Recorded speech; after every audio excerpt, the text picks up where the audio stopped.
Hey everybody, what's going on, and welcome to Guns N' Roses Central. And today I want to talk about the incident that happened in the fall of 2005 where Slash made an unannounced visit to Axl Rose's house in Malibu to patch things up, or at least settle the lawsuit that had been going on between Slash, Duff, and Axl.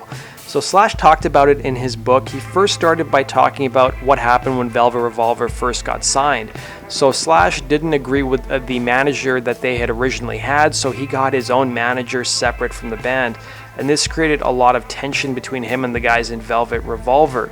He also said it was around this time that Axl chose to send out a press release that did nothing but add fuel to the fire. It's been widely documented, so I won't go do it justice by going into it at all, but in short, Axl released a statement claiming that I'd come by his house, being extremely coherent, early one morning to ask him to please settle the lawsuit between us that had been ongoing for years at this point.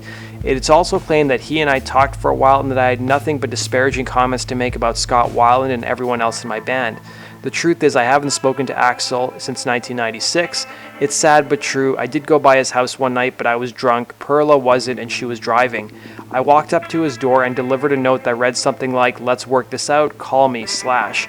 But I didn't give it to Axl, I gave it to his assistant. In any case, Axl released a statement, and it was a big deal in the press because it was the first time Axl had gone public with his opinion about me, the lawsuit, and anything like that. As I've said before, the incident was widely reported in the press and on the internet for anyone who's interested to go read all about it if they so choose.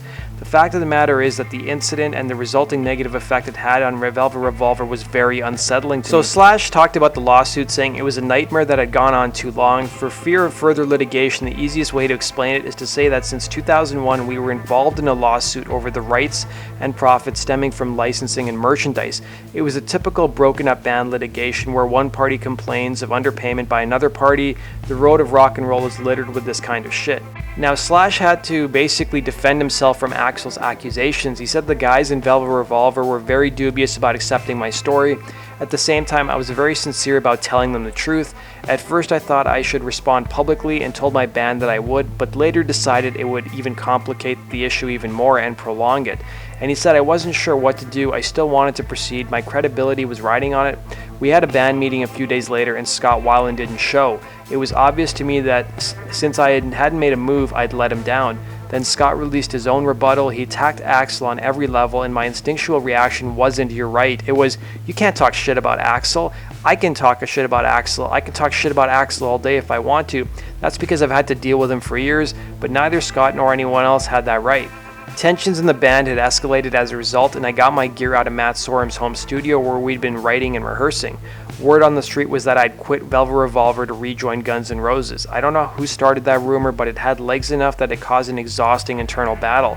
The media took a particular liking to the story that Slash had ditched his former Guns bandmates to rejoin Axl and whatever his idea of Guns N' Roses was going to be. At that point, I think Chinese democracy was still thought to be on the way any year now. So let's talk about the press release that Axl released in March of 2006 where he talked about Slash visiting his home the previous year. So according to Blabbermouth, Axl put out a statement where he blasted his ex-bandmates and said that in October of 2005, Slash made an unannounced 5:30 a.m. visit to Axl Rose's house.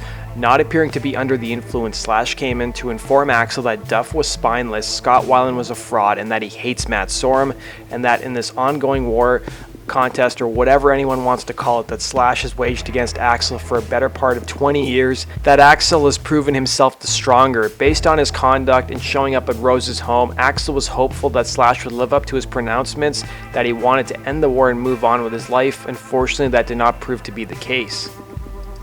So of course Scott Weiland retaliated with his own comments in the press around the same time that Axl put out his press release. So he said to Rose, "Get in the ring, go to the gym, motherfucker, or if you prefer, get a new wig, motherfucker. I think I'll resist the urge to stoop to your level. Oh shit, here it comes, you fat Botox, wig wearing fuck. Okay, I feel better now. Don't think for a second we don't know where those words came from. Your unoriginal, uncreative little mind, the same mind that had to rely on his bandmates to write melodies and lyrics. Who's the fraud now, bitch? Damn, I couldn't imagine people writing for me. How many albums have you put out?" Weiland went on to criticize Axl about his comeback tour in 2002 and how he canceled it. and basically disappointed Guns N' Roses' remaining fans. He also said he won't even go on to list his accomplishments because he doesn't really want to focus on that. So Duff McKagan was sort of forced to respond to Axl's claims in 2006. So he was giving an interview and he said, "I think, a lot of it's really unfortunate, very difficult." He said, "I've always wanted to make great music and that's what I plan on doing." As far as a rebuttal into what he said or what Slash said, "I won't get involved in a war of words, people say all kinds of stuff and I'm not going to be one of them." So the irony of all of this is that Scott Weiland would of course be forced out of Velvet Revolver in 2008, and he gave an interview a couple of years after blasting Axl Rose where he said, "I understand Axl Rose a lot more now."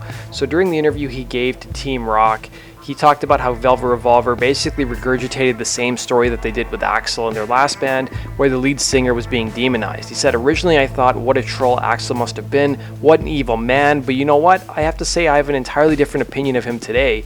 He went on to say that even though he demonized Axl and laid into him verbally a couple of years prior, he said that was a long time ago and I'd heard a lot of stories, but there were two sides to every story, and having been in this band, I actually feel for the guy and understand him a whole lot more.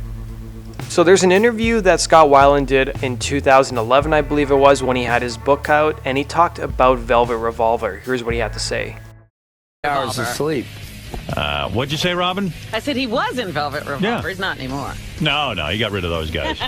That didn't work out well. Hey, man. There's many things that I know that you do not. Well, go ahead and tell me some of them, because I'd like to know something. What do you know? What's one thing you know that he doesn't? And you might be surprised that I know it. Okay, well, then I won't tell you. What do you have? What are you referring to? No, just Velvet Revolver, that's all. I know you hated Slash's wife. Because she showed up at every fucking rehearsal like Yoko. Actually, what happened was it started out that way with Slash's wife. And it really was a problem with everyone in the band. And then by the time that the band, the last 6 months, everybody's wife was fucking pain in the ass involved in the band. How does that happen, That's man? great. I love that. That's so not cool. But it never has happened in STP. I have Absolutely not. never experienced that ever. And you know why? Well, here's what I do know. Velvet, first of all, Slash was like, you worshipped him when you first went into the band. I mean, he was one of your. I still do. I think he. I mean, I think he's a great person. We all have our deficiencies. Sure. And, Hasn't he divorced that wife now? That's like their private stuff. Yeah. But they're not divorced. They're not divorced, but are they together? I don't know the ins and outs of it. All I know is I heard that there was going to be a divorce, and then you heard they were together. Yeah. So here's a final clip that sort of discusses the Axl and Scott Weiland feud. So that does it for this episode of Guns N' Roses True Story. Thanks for watching, guys. Make sure you hit the like button if you enjoyed this video, and be sure to hit the subscribe button if you love Guns N' Roses as much as I do. And if you guys want to stay up to date on the latest Guns N' Roses news, go to GNRCentral.com, where we update it daily as the GNR news breaks. Take care.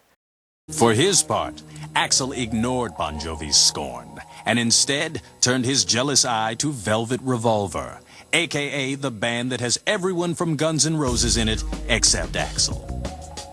In a statement released in March of 2006, Rose attacked Velvet lead singer Scott Weiland, claiming that even Weiland's own bandmates called him a, quote, fraud.